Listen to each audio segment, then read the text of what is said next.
Sir exercise చేయకపోతే శరీరంలో ఎలాంటి మార్పులు జరగొచ్చంటారు? రైట్. ఎక్సర్సైజ్ అనేది చాలా ఇంపార్టెంట్ అండి.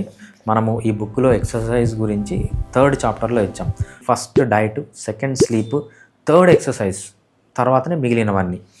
ఈ ఎక్సర్సైజ్ వల్ల చాలా లాభాలు ఉన్నాయి. దాంట్లో మెయిన్ లాభం ఏంటి అంటే లైఫ్ స్పాన్ పెరుగుతుంది. మీరు కన్నా రెగ్యులర్ ఎక్సర్సైజ్ చేస్తే, మీరు వితౌట్ ఎక్సర్సైజ్ 90 ఏళ్ళు బతికితే, విత్ ఎక్సర్సైజ్ 100 ఏళ్ళు బతుకుతారు. లైఫ్ స్పాన్ని పెంచడంలో చాలా బాగా పనిచేస్తుంది.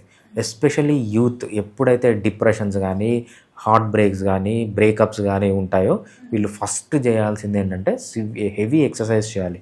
ఈ ఎక్సర్సైజ్ వల్ల ఏంటంటే మనకు మంచి హార్మోన్స్ రిలీజ్ అయ్యి, మంచి endocrine hormones, anti depressant hormones కూడా రిలీజ్ అవుతున్నాయి అన్నమాట. అది ఒక మేజర్ థింగ్. మీకు ఏ సిస్టమ్ బాగుండాలన్నా, డైజెస్టివ్ సిస్టమ్, రెస్పిరేటరీ సిస్టమ్ బాగుండాలన్నా డిఫరెంట్ వెరైటీస్ ఆఫ్ ఎక్సర్సైజ్ చేయాలి. మనకు 9 టైప్ ఆఫ్ ఎక్సర్సైజెస్ ఉన్నాయి. అవి ఏంటి అనేది ఈ బుక్లో క్లియర్గా మెన్షన్ చేసామన్నమాట.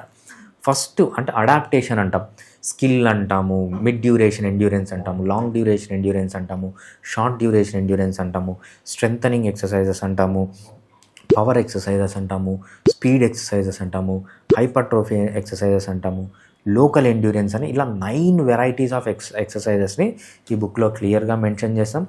ఎప్పుడే కానీ ఎక్సర్సైజెస్ మిక్స్ అండ్ మ్యాచ్ చేస్తూ ఉండాలి.